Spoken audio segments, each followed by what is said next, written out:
Huwa tajjeb li xi kultant neqilbu mill-Malti għall-Ingliż meta nkellmu l-tfal? Meta neqilbu mill-Malti għall-Ingliż, qed nagħmlu dak li nsejħulu code switching. Jew kif ngħidu bil-Malti, il-qlib bejn il-lingwi. Issa, il-code switching jeżisti f'kull komunità fejn jgħixu jew jeżistu żewġ lingwi. Dan għaliex persuna bilingwi, ġifieri persuna li titkellem żewġ lingwi, tażel lingwa minn oħra skont il-messaġġ li tkun titwassal. Mela jekk ngħidu aħna pereżempju din il-persuna trid tiċċajta tuża lingwa, u mbagħad meta tirrabja xi kultant pereżempju tuża lingwa oħra. L-istess aħna nagħmlu mat-tfal.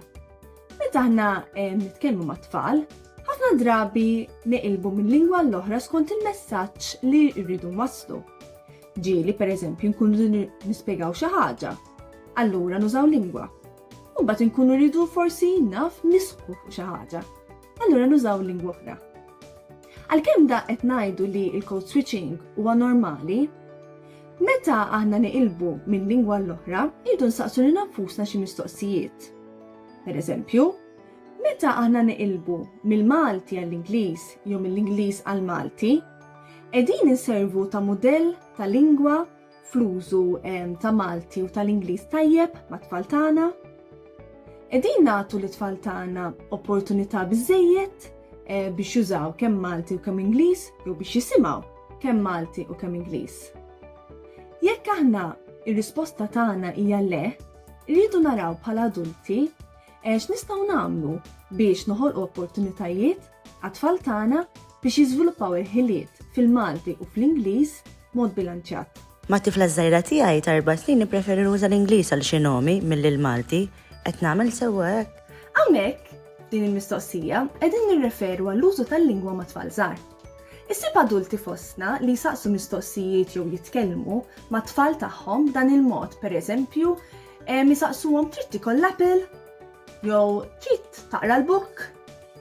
Hawnhekk mhux qed nirreferu għal kliem li daħal fil-Malti mill-Ingliż u issa sar stabilit, bħal ngħidu aħna il-kelma football u l-kelma computer, imma kliem li għandna il-kelma Maltija lihom.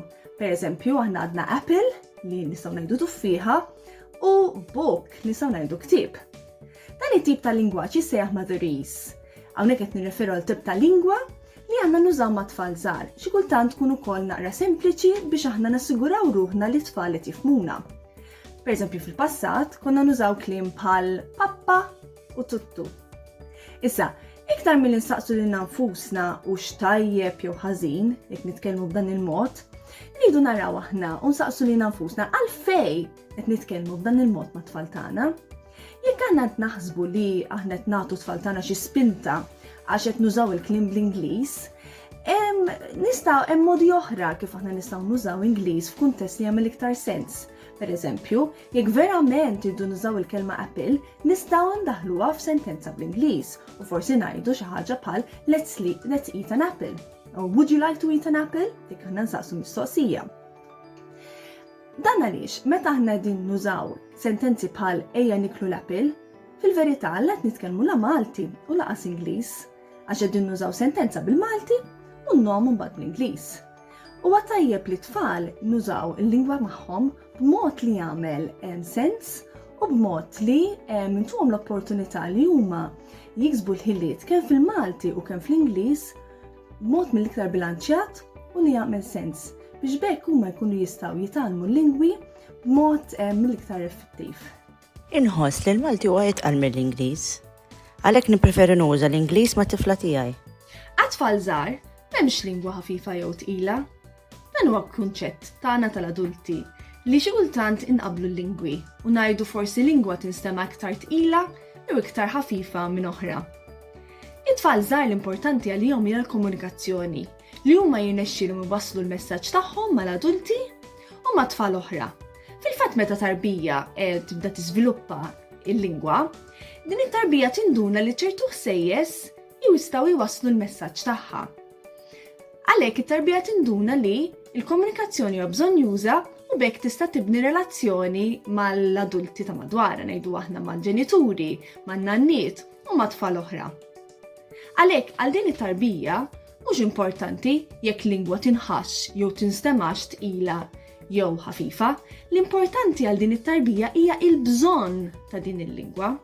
Għalhekk iktar milli noqogħdu nsaqsu lil nfusna jekk lingwa tinstemax tqila jew ħafifa, irridu nsaqsu lil nfusna aħna bħala adulti. Qegħdin noħolqu bżonn għal din il-lingwa fil-familja tagħna. It-tfal jitalmu u jiżviluppaw il-ħiliet tagħhom din il-lingwa biss jekk iħossu li din il-lingwa hija bżonjuża fil-familja tagħna u fis-soċjetà li jgħixu fiha. Grazzi tal-li segwejtu dan il-filmat. Jekk ikollkom xi mistoqsijiet dwar il-bilingwiżmu tfal tagħkom, ibgħatulna messaġġ fuq il-paġna tagħna. Grazzi u nerġgħu niltaqgħu dalwaqt.